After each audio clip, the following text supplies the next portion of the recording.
الحمد لله نحمده ونستعينه ونستغفره ونؤمن به ونتوكل عليه ونعوذ بالله من شرور أنفسنا ومن سيئات أعمالنا من يهده الله فلا مضل له ومن يضلله فلا هادي له ونشهد أن لا إله إلا الله وحده لا شريك له ونشهد أن محمدا عبده ورسوله أرسله بالحق بشيرا ونذيرا بين يدي الساعة من يطع الله ورسوله فقد رشد واهتدى ومن يعصهما فإنه قد غوى وإنه لا يضر إلا نفسه ولا يضر الله شيئا إن خير الحديث كتاب الله وخير الهدي هدي محمد صلى الله عليه وسلم وإن خير الأمور عوادمها وشر الأمور محدثاتها كل محدثة بدعة وكل بدعة ضلالة وكل ضلالة في النار. أما بعد، أعوذ بالله من الشيطان الرجيم. بسم الله الرحمن الرحيم.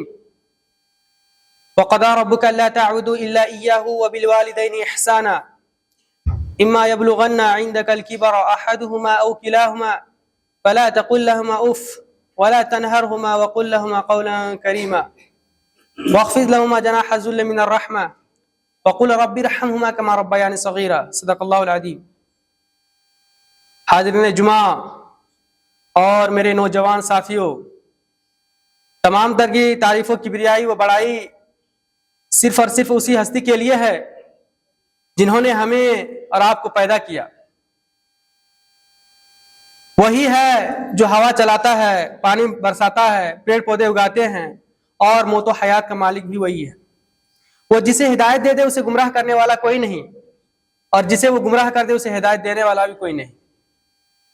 ہم سب یہ گواہی دیتے ہیں کہ اللہ کے سوا کوئی معبود برحق نہیں، اور محمد عربی صلی اللہ علیہ وسلم اللہ کے آخری رسول ہیں جنہیں اللہ تعالیٰ نے حق کے ساتھ دنیا میں مبعوث فرمایا، جن کی بدولت آج ہمیں یہ دین اسلام جیسی نعمت ملی ہے. تو ہمارا بھی فرض بنتا ہے کہ ہم ان کے اوپر درود و شریف بھیجے. تو آج آئیے ہم سب مل کر محمد عربی صلی اللہ علیہ وسلم پر درود و شریف بھیجتے ہیں. اللهم صل على محمد وعلى ال محمد كما صليت على ابراهيم وعلى ال ابراهيم انك حميد مجيد. اللهم بارك على محمد وعلى ال محمد كما باركت على ابراهيم وعلى ال ابراهيم انك حميد مجيد. میرے بھائیو، آج میں جس مقصد کے تحت آپ لوگوں کے سامنے حاضر ہوا ہوں، جن باتوں کو آپ تک پہنچانے کے لیے، وہ ہے حقوق الوالدین، یعنی اسلام میں والدین کا کیا مقام ہے، ان کی کیا اہمیت ہے. اسی ٹاپک پر میں چند منٹ گفتگو کروں گا.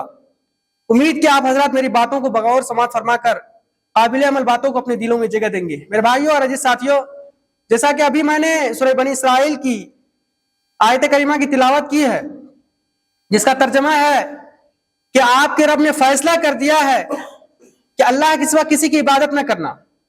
وَقَضَىٰ رَبُّكَ أَلَّا تَعْبُدُوا إِلَّا إِيَّاهُ وَبِالْوَالِدَيْنِ إِحْسَانًا. کہ آپ کے رب نے حکم دیا ہے، فیصلہ کر دیا ہے کہ اللہ کے سوا کسی کی عبادت نہ کرنا، کسی کی بندگی نہ کرنا، خواہ وہ راجا ہو، مہاراجا ہو، بڑے عہدیدار ہو، کسی کے سامنے نہ جھکنا، اس کے ساتھ کسی کو شریک نہ ٹھہرانا. وَبِالْوَالِدَيْنِ إِحْسَانًا. اور والدین کے ساتھ حسن سلوک کرنا، اچھی طرح سے پیش آنا، ان کی خبر گیری کرنا، ان کا دیکھ ریکھ کرنا. پھر اللہ تعالیٰ آگے کہہ رہا ہے کہ اِمَّا يَبْلُغَنَّ عِندَكَ الْكِبَرَ أَحَدُهُمَا أَوْ كِلَاهُمَا فَلَا تَقُل لَّهُمَا أُفٍّ. کہ یاد رکھنا کہ ان دونوں میں سے کوئی ایک یا دونوں بڑھاپے کی عمر کو پہنچ جائے، فَلَا تَقُل لَّهُمَا أُفٍّ. انہیں اف تک نہ کہنا، اف تک نہ کہنا. یہ مارنے پیٹنے، ڈانٹنے جھڑکنے یہ تو دور کی بات ہے، انہیں اف تک نہ کہنا. وَلَا تَنْهَرْهُمَا. اور نہ انہیں جھڑکنا، نہ انہیں ڈانٹنا. وَقُل لَّهُمَا قَوْلًا كَرِيمًا. اور جب تمہیں باتیں کرنی ہو تو کس طرح کی باتیں کرنا؟ نرم بات کرنا، رحمانہ، کریمانہ، شفیقانہ لہجہ اختیار کرنا، ایسے سینے تان کر بات نہیں کرنا. وَاخْفِضْ لَهُمَا جَنَاحَ الذُّلِّ مِنَ الرَّحْمَةِ. جھکا دینا اپنے آپ کو ان کے سامنے اور ان کے لیے دعا کرنا. وَقُلْ رَبِّ ارْحَمْهُمَا كَمَا رَبَّيَانِ صَغِيرًا. کیا دعا کرنا؟ رَبِّ ارْحَمْهُمَا كَمَا رَبَّيَانِ صَغِيرًا. اے اللہ ان دونوں پر رحم فرما جیسا کہ انہوں نے مجھے چھوٹے سے پالا ہے. میری کوئی حیثیت نہیں تھی، میری کوئی اوقات نہیں تھی. اگر یہ اس وقت کسی مجھے کوڑے دان میں پھینک دیتا تو مجھے کوئی اٹھانے والا نہیں تھا. اس وقت انہوں نے مجھے سنبھالا ہے، اس وقت انہوں نے مجھے انگلی پکڑ کر چلنا سکھایا ہے، اپنی خون سے انہوں نے میری سینچائی کی ہے. 9 ماہ تک انہوں نے مجھے پیٹ میں رکھا، پھر جو ہے پتہ نہیں کیسی کیسی تکالیف مصیبتوں کو برداشت کر کے جو ہے مجھے پالا ہے، اے اللہ ان دونوں پر رحم فرما. یہ دعا جو ہے ہر شخص کو اپنے والدین کے لیے کرنا چاہیے، ہر شخص کو. میرے بھائیوں اور عزیز ساتھیوں، اس آیت میں اللہ تعالیٰ نے والدین کے حقوق کو بتایا ہے کہ اسلام میں والدین کا کیا مقام ہے، ان کی کیا اہمیت ہے. اس چیز کو اللہ تعالیٰ نے بتایا اور ان سے کیسی باتیں کرنی ہے، کس طرح سے پیش آنا ہے، سب چیز کو اس میں سمیٹ کر رکھ دیا ہے. لیکن قرآن میں صرف یہی آیت موجود نہیں ہے، دیگر مقامات پر اللہ تعالیٰ نے والدین کے حقوق کو بیان کیا ہے.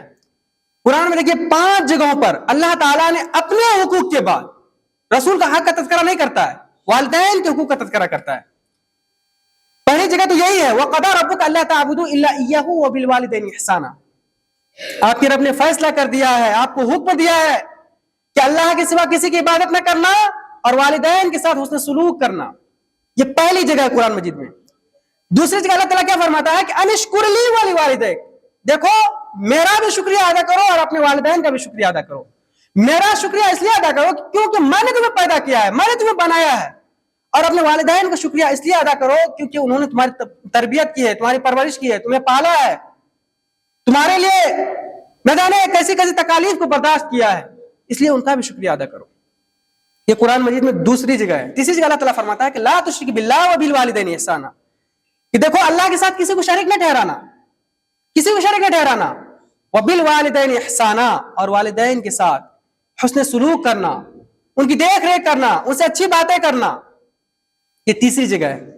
چوتھی جگہ اللہ تعالیٰ فرماتا ہے کہ وَإِذْ أَخَذْنَا مِيثَاقَ بَنِي إِسْرَائِيلَ لَا تَعْبُدُونَ إِلَّا اللَّهَ وَبِالْوَالِدَيْنِ إِحْسَانًا.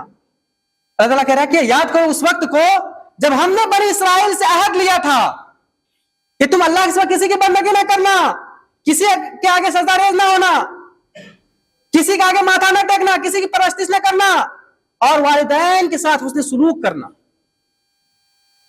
یہ چوتھی جگہ قرآن مجید نے اللہ فرمایا ہے کہ اللہ تعالیٰ نے اپنے حقوق کے بعد جو ہے والدین کا حق کا تذکرہ کیا ہے. پانچویں جگہ اللہ تعالیٰ کہہ رہا ہے کہ قُلْ تَعَالُوا أَتْلُوا مَا حَرَّمَ رَبُّكُمْ عَلَيْكُمْ أَلَّا تُشْرِكُوا بِهِ شَيْئًا وَبِالْوَالِدَيْنِ إِحْسَانًا.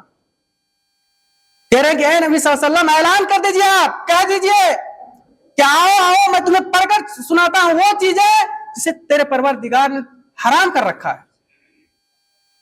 اب تمہارے اوپر ضروری ہو گیا، علیکم تمہارے اوپر ضروری ہو گیا ہے کہ اللہ تشرکوا بہ شیئا، کہ اس کے ساتھ تم کسی کو شریک نہ ٹھہرانا، کسی کو شریک نہ ٹھہرانا.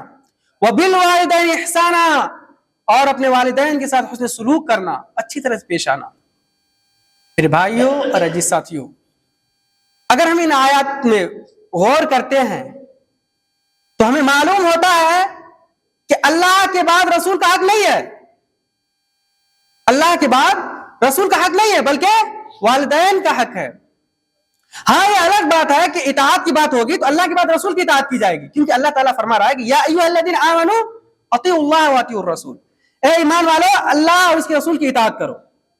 محبت کا معاملہ ہوگا تو اللہ کے بعد رسول سے محبت کی جائے گی، کیونکہ اللہ کے نبی صلی اللہ علیہ وسلم کی حدیث ہے کہ لا یؤمن احدکم حتی اکون احب الیہ من والدہ وولدہ والناس اجمعین، کہ کوئی شخص کامل ایمان والا نہیں ہو سکتا یہاں تک کہ میں اس کے نزدیک ان کے والدین سے، ان کے اہل و عیال سے، اور یہاں تک کہ دنیا کے تمام لوگوں سے زیادہ محبوب نہ ہو جاؤں. تو محبت کا معاملہ ہوگا تو اللہ کے بعد رسول سے محبت ہوگی. لیکن یہ احسان، خدمت، یہ دلجوئی، یہ ساری جو چیزیں ہیں نا، اللہ کے حقوق کے بعد سب سے زیادہ فائق حقوق والدین کا ہے، سب سے زیادہ فائق حقوق والدین کا ہے. میرے بھائیوں اور عزیز ساتھیوں، ایک مرتبہ اللہ کے رسول صلی اللہ علیہ وسلم نے کہا کہ رغم انفو، یعنی وہ شخص کی ناک خاک آلود ہو، وہ شخص کی ناک خاک آلود ہو، وہ شخص تباہ ہو جائے، وہ شخص برباد ہو جائے. تو صحابہ کرام نے عرض کیا کہ اے اللہ کے رسول صلی اللہ علیہ وسلم، کون شخص تباہ ہو جائے، کون شخص برباد ہو جائے؟ آپ صلی اللہ علیہ وسلم نے کہا کہ من ادرک والدہ عند الکبر احدہما او کلاہما ثم لم يدخل الجنہ، کہ وہ شخص تباہ ہو جائے، وہ شخص برباد ہو جائے جس نے اپنے والدین میں سے کسی ایک کو یا دونوں کو بڑھاپے کی عمر میں پایا اور ان کی خدمت کر کے اپنے آپ کو جنت کا مستحق نہیں بنایا. تباہ ہو جائے وہ شخص، برباد ہو جائے، برباد ہو جائے ایسے شخص. میرے بھائیوں اور عزیز ساتھیوں، ایک مرتبہ اس حدیث کے راوی حضرت امامہ رضی اللہ تعالیٰ عنہ وہ کہتے ہیں کہ ایک مرتبہ اللہ کے نبی صلی اللہ علیہ وسلم کے پاس ایک شخص آیا اور کہا کہ ما حق الوالدین، اے اللہ کے نبی صلی اللہ علیہ وسلم والدین کے حقوق کیا ہے؟ کیا ہے والدین کے حقوق؟ تو آپ صلی اللہ علیہ وسلم نے بڑا مختصر جواب دیا لیکن جامع جواب کیا دیا کہ ہما جنتک و نارک، وہی تمہاری جنت ہے اور وہی تمہاری دوزخ ہے۔ مطلب کیا ہوا؟ یعنی تم ان کے ساتھ اچھی طرح سے پیش آؤ گے، ان کے ساتھ حسن سلوک کرو گے، ان کی خبر گیری کرو گے، ان کی پرواہ کرو گے، ان سے اچھی طرح کی باتیں کرو گے تو تم جنت کے مستحق بن جاؤ گے۔ لیکن تم اگر اس کے برعکس کرتے ہو، یعنی ان کو ستاتے ہو، انہیں ڈانٹتے ہو، ان کی بات پر اپنی بیوی کی بات کو ترجیح دیتے ہو، تو تم جان لو تم جہنم میں جلو گے اور تمہیں دنیا کی کوئی طاقت نہیں بچا سکتی، کوئی طاقت نہیں بچا سکتی۔ ابو داؤد کی روایت ہے کہ ایک مرتبہ ایک شخص اللہ کے نبی صلی اللہ علیہ وسلم کے پاس آتے ہیں اور کہتے ہیں کہ اے اللہ کے نبی صلی اللہ علیہ وسلم، میں آپ کے پاس اس لیے آیا ہوں تاکہ میں ہجرت پر بیعت کروں اور میں نے اپنے والدین کو روتے ہوئے چھوڑا ہے۔ تو اللہ کے نبی صلی اللہ علیہ وسلم نے کیا اس شخص کی تعریف کی؟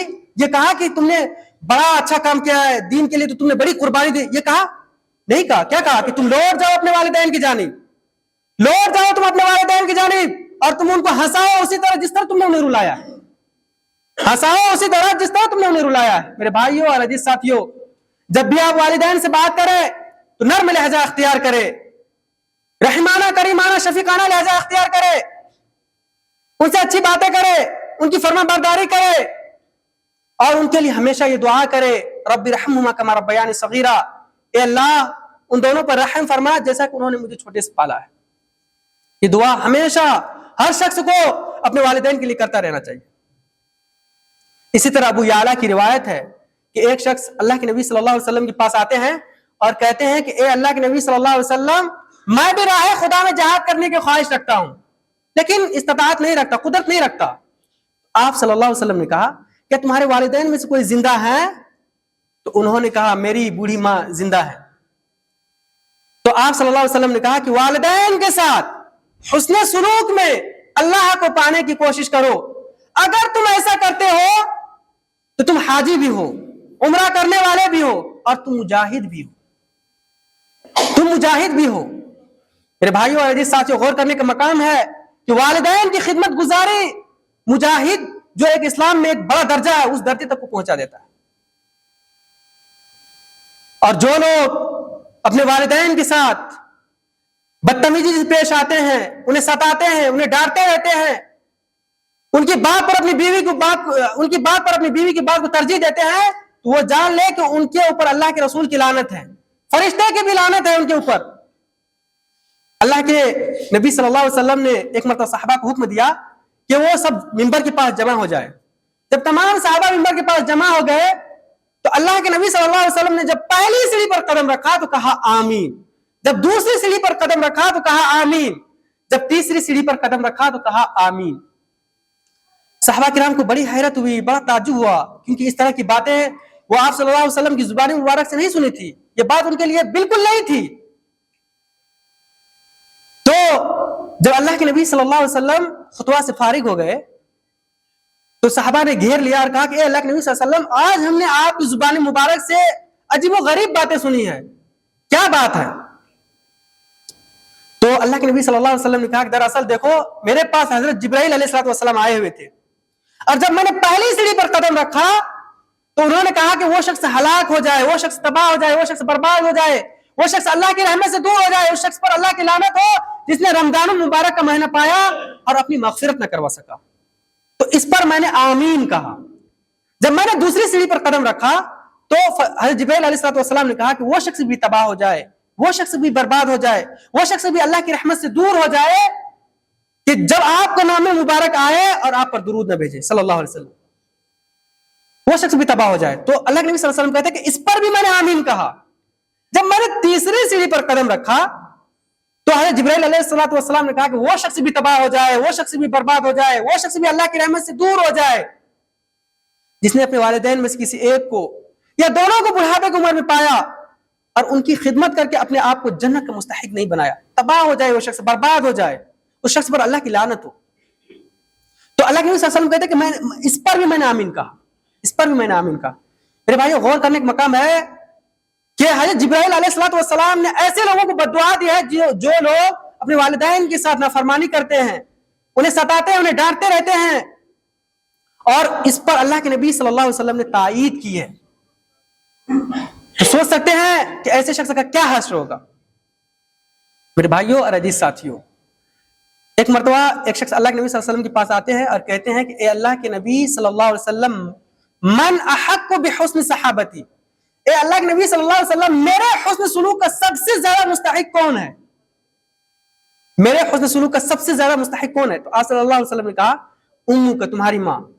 اس شخص نے پھر سوال کیا ثم من، پھر کون؟ تو انہوں نے کہا امو کا، تمہاری ماں. گویا کہ وہ شخص 3 مرتبہ یہی سوال کرتے رہے اور تینوں مرتبہ اللہ کے نبی صلی اللہ علیہ وسلم نے کہا کہ امو کا امو کا امو کا، تمہاری ماں تمہاری ماں تمہاری ماں. جب چوتھی مرتبہ وہ پوچھتے ہیں ثم من، پھر کون؟ تو آپ صلی اللہ علیہ وسلم کہتے ہیں کہ ثم ابو کا، تمہارے والد. گویا والدہ کا جو درجہ ہے وہ والد کے مقابلے میں بڑھا ہوا ہے. اور وہ کیوں؟ اس کی وجہ کیا ہے؟ خود قرآن مجید بتاتا ہے. کیا بتاتا ہے؟ وَوَصَّيْنَا الْإِنسَانَ بِوَالِدَيْهِ حَمَلَتْهُ أُمُّهُ وَهْنًا عَلَى وَهْنٍ وَفِصَالُهُ فِي عَامَيْنِ أَنِ اشْكُرْ لِي وَلِوَالِدَيْكَ. قرآن کیا کہہ رہا ہے؟ کہ ہم نے انسان کو تاکید کر دی ہے، ہم نے وصیت کر دی ہے اس کے والدین کے تعلق سے کہ اس کی ماں نے اسے 9 ماہ پیٹ میں رکھا، تھک تھک کر، پریشانی جھیل کر، مصیبت جھیل کر. تو ایک وجہ یہ بتاتے مفسرین کرام کی، ایک وجہ یہ ہے کہ اس کی ماں نے اسے 9 ماہ پیٹ میں رکھا، اس وجہ سے ان کو زیادہ فضیلت ہے والد کے مقابلے میں. دوسری وجہ جو بتاتے ہیں وہ یہ وَفِصَالُهُ فِي عَامَيْنِ، 2 سال انہوں نے دودھ پلایا. اور دودھ کس سے بنتا ہے؟ خون سے بنتا ہے، یعنی خون سے اس کی سینچائی کی ہے، ان کی پرورش کی ہے. تو اس وجہ سے بھی والدہ کا درجہ جو ہے والد کے مقابلے میں بڑھا ہوا ہے. اسی لیے قرآن کہہ رہا ہے کہ انشکر لی ولیوالدیک، دیکھو میرا بھی شکریہ ادا کرو اور اپنے والدین کا بھی شکریہ ادا کرو، کیونکہ انہوں نے تمہیں اپنی شکم میں اٹھایا، مصیبت جھیل کر، پریشانی جھیل کر تمہیں پالا. میرے بھائیوں، ہم کتنوں بھی خدمت کر لیں نا والدین کی، ان کا حق ادا نہیں کر سکتے، نہیں کر سکتے ان کا حق ادا. ایک صحابی اللہ کے نبی صلی اللہ علیہ وسلم کے پاس آتے ہیں اور کہتے ہیں کہ اے اللہ کے نبی صلی اللہ علیہ وسلم، میں نے اپنے بوڑھی اپاہج ماں کو اپنی پیٹھ پر لاد کر یمن سے مکہ لایا اور ان کو حج کروایا، تو کیا میں نے اپنی والدہ کا حق ادا کر دیا؟ آپ صلی اللہ علیہ وسلم نے کہا نہیں، تم نے حق ادا نہیں کیا. اسی طرح جب عبداللہ ابن عمر رضی اللہ تعالیٰ عنہ سے پوچھا گیا، کہا کہ میں نے، ایک شخص آیا اور کہا کہ میں نے اپنے والدین کے ساتھ جو ہے بڑی بڑی خدمت انجام دی ہے، جو ہے بڑے بڑے کام انجام دیے، ان کے ساتھ بڑی اچھا سلوک کیا ہے، تو کیا میں نے والدہ کا حق ادا کر دیا؟ تو کیا کہا آپ صلی اللہ علیہ وسلم نے؟ حضرت عبداللہ ابن عمر نے کہا کہ نہیں، تم نے حق ادا نہیں کیا، کہ جننے کے وقت جو اس نے پہلی مرتبہ چیخ ماری تھی نا، اس کا بھی تم نے حق ادا نہیں کیا. تو میرے بھائی، ہم کتنوں بھی خدمت کر لے اپنے والدین کا حق ادا نہیں کر سکتے. اسی لیے نیک اولاد کا فرض ہے کہ وہ اپنے والدین کی خبر گیری کریں، ان کی دیکھ ریکھ کریں، ان کی پرواہ کریں. اللہ کے نبی صلی اللہ علیہ وسلم نے کہا کہ رضی ربی فی رضی الوالد وسخط ربی فی سخط الوالد، کہ اللہ کی رضا میں والدین کی رضا ہے، اور والدین کی رضا اللہ کی رضا میں ہے، اور والدین کی ناراضگی اللہ کی ناراضگی میں ہے. یعنی اگر ہم نافرمانی کرتے ہیں، والدین کی نافرمانی کرتے ہیں، تو اللہ ہم سے کبھی خوش نہیں ہو سکتا. اور ایک اور حدیث ہے کہ 4 ایسے شخص ہیں کہ جو جنت میں داخل نہیں ہو سکتا. وہ کون ہے؟ لا يدخل الجنہ عاقٌ، سب سے سارے فہرست جو ہے عاقٌ، والدین کا نافرمان، ولا قمارٌ، جوا باز، جو جوا کھیلتے رہتے ہیں، ولا منان، جو احسان جتلاتے ہیں، ولا مدمن خمر، اور جو ہمیشہ شراب پیتے رہتے ہیں. یہ 4 لوگ جو ہے جنت میں داخل نہیں ہو سکتے جنت میں داخل.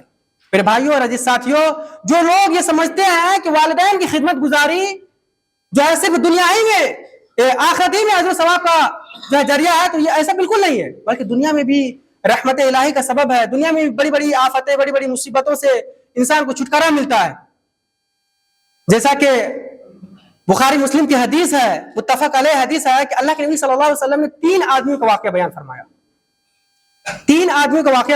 فرمایا کہ تینوں آدمی کہیں جا رہے تھے راستے میں اچانک بارش ہونے لگی. بارش سے بچنے کے لیے وہ تینوں ایک غار میں پناہ گزین ہوئے, غار میں چھپ گئے, اور غار جو ہے یہ ایک پہاڑ کے نیچے واقع تھا, اور اوپر سے موسلادھار بارش ہونے کی وجہ سے اوپر سے جو ہے چٹان پھسل کر جو ہے اس غار کے منہ پر گرتی ہے, اور غار کا منہ بند ہو جاتا ہے. اب یہ تینوں اس میں پھنس کر رہ جاتے ہیں, اور یہ تینوں جب اس میں, اور یہ چٹان اتنی بھاری ہوتی ہے کہ یہ تینوں مل کر اسے ہلا نہیں سکتے. تینوں ایک دوسرے سے کہتے ہیں کہ ہم میں سے ہر شخص اپنا کوئی ایسا عمل یاد کرے جو صرف اللہ کے لیے کیا ہو, جو خالص اللہ ہی کے لیے کیا ہو. تو اس میں سے ایک شخص نے کہا کہ اے اللہ, میرے بوڑھے ماں باپ تھے اور میرے چھوٹے چھوٹے بچے بھی تھے, میں روزانہ بکریاں چرا کر ان کی خبر گیری کیا کرتا تھا, ان کی دیکھ ریکھ کیا کرتا تھا, اور سب سے پہلے میں اپنی عادت کے مطابق جو ہے دودھ دو کر اپنے والدین کو پلاتا, پھر اپنے بچوں کو. وہ کہتے ہیں کہ ایک دن میں بکریاں چراتے چراتے بہت دور نکل گیا, اتنا دور کہ جب میں واپس آیا تو رات ہو چکی تھی, والدین سو چکے تھے. وہ کہتا ہے کہ میں نے اپنی عادت کے مطابق جو ہے بکری کا دودھ دہا, اور اس دودھ کے برتن کو لے کر اپنے والدین کی سرہانے کے پاس کھڑا ہو گیا. وہ کہہ رہے ہیں کہ بچے بھوک سے رو رہے تھے, چیخ رہے تھے, گڑ گڑا رہے تھے, لیکن وہ شخص کہتا ہے کہ میں نے انہیں دودھ نہ پلایا, اور اس دودھ کے برتن کو لے کر اپنے والدین کے سرہانے کے پاس کھڑا رہا یہاں تک کہ صبح ہو گئے. پھر وہ شخص اللہ تعالیٰ کو مخاطب کر کہتا ہے کہ اے اللہ تعالیٰ, اگر تو جانتا ہے کہ یہ کام میں نے صرف تیرے لیے کیا تھا, تیری رضا کے لیے کیا تھا, تیری خوشنودی کے لیے کیا تھا, تو اس غار کے مجھ سے اس چٹان کو ہٹا دے. چنانچہ اس شخص کی دعا قبول ہوتی ہے, اور جو ہے چٹان تھوڑی کھسک جاتی ہے اور آسمان نظر آنے لگتا ہے. دوسرا شخص کہتا ہے کہ اے اللہ, میرے چچا جات بہن تھی, میں اس سے شدید محبت کرتا تھا, ایسا ہی شدید محبت جیسے ایک مرد اپنی بیوی سے کرتا ہے, شدید محبت کرتا تھا. جب میں نے ان سے اپنی خواہش پوری کرنے کے لیے کہا تو انہوں نے کہا کہ اگر میں اسے 100 دینار لا کر دے دوں وہ میری خواہش پوری کرنے کے لیے تیار ہو جائے گی. وہ شخص کہتا ہے کہ میں مسلسل محنت و مشقت کر کے جو ہے رات و دن ایک کر کے 100 دینار جمع کیا اور اس کو لا کر دے دیا. وہ خواہش پوری کرنے کے لیے تیار بھی ہو گئی, لیکن عین وقت پر اس نے کہا اے اللہ کے بندے, اللہ سے ڈر اور یہ حرکت نہ کر, اے اللہ کے بندے, اللہ سے ڈر اور یہ حرکت نہ کر. وہ شخص کہتا ہے کہ میں فوراً وہاں سے اٹھ گیا. پھر وہ شخص اللہ تعالیٰ کو مخاطب کر کے کہتا ہے کہ اے اللہ تعالیٰ, اگر تو جانتا ہے کہ یہ کام میں نے صرف تیری رضا کے لیے کیا تھا, تیری خوشنودی کے لیے کیا تھا, تو اس غار کے مجھ سے اس چٹان کو ہٹا دے. چنانچہ اس شخص کی بھی دعا قبول ہوتی ہے اور چٹان تھوڑی اور کھسک جاتی ہے. تیسرے شخص کہتا ہے کہ اے اللہ, میں نے ایک شخص کو اجرت پر رکھا تھا اور اس کی اجرت 16 رطل دھان طے ہوئی. جب اس نے اپنی مزدوری مانگی تو میں نے اس کی مزدوری اس کے سامنے لا کر رکھ دی, لیکن وہ لیے بغیر چلا گیا. وہ شخص کہتا ہے کہ اس دھان کو میں برابر بوتا رہا, اس کے خرید و فروخت سے میں نے بہت سارے گائے بھینس سوائے جو ہے اکٹھا کر لیے, بہت سارے گائے بھینس اکٹھا کر لیے. اور ایک دن وہی شخص آتا ہے اور کہتا ہے کہ اے اللہ کے بندے, اللہ سے ڈر اور میرا حق مجھے دے دو. تو وہ شخص کہتا ہے کہ یہ گائے بھینس سوائے یہ سب تمہارے ہیں, سب لے جاؤ, یہ سب تمہارے ہیں. وہ شخص کہتا ہے کہ اے اللہ کے بندے, اللہ سے ڈر, مجھ سے مذاق نہ کر, میرا حق مجھے دے دے. کہتا ہے کہ میں تجھ سے مذاق نہیں کر رہا ہوں, یہ سارے گائے بھینس سروائے یہ سب جتنے ہیں یہ سب تمہارے ہیں, لے جاؤ, یہ سب تمہارے ہیں. چنانچہ وہ شخص گائے بھینس وغیرہ جتنے بھی ہوتے ہیں سب کو لے آتے ہیں, اور پھر وہ شخص اللہ تعالیٰ کو مخاطب کر کے کہتا ہے کہ اللہ تعالیٰ, اگر تو جانتا ہے کہ یہ کام میں نے صرف تیری رضا کے لیے کیا تھا, تیری خوشنودی کے لیے کیا تھا, تو اللہ تعالیٰ اس غار کے مجھ سے اس چٹان کو ہٹا دے. چنانچہ اس شخص کی بھی دعا قبول ہوتی ہے اور چٹان جو ہے غار کے منہ سے ہٹ جاتی ہے, اور یہ تینوں صحیح سالم باہر نکل جاتے ہیں. میرے بھائیوں اور عزیز دوستو, کہنے کا مطلب یہ ہے کہ دنیا میں بھی بڑی بڑی آفتیں, بڑی بڑی مصیبتوں سے انسان کو چھٹکارا مل سکتا ہے, نجات مل سکتا ہے, جیسا کہ اس حدیث میں بتایا گیا ہے.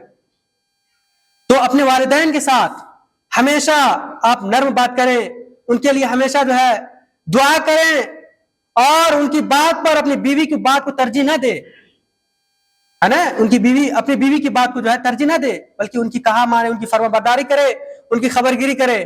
میں اللہ تعالیٰ سے دعا کرتا ہوں کہ جتنی بھی باتیں آئی ہیں سب سے پہلے مجھے ان باتوں پر عمل کرنے کی توفیق دے, پھر آپ تمامی حضرات کو وآخر دعوانا ان الحمد للہ رب العالمین.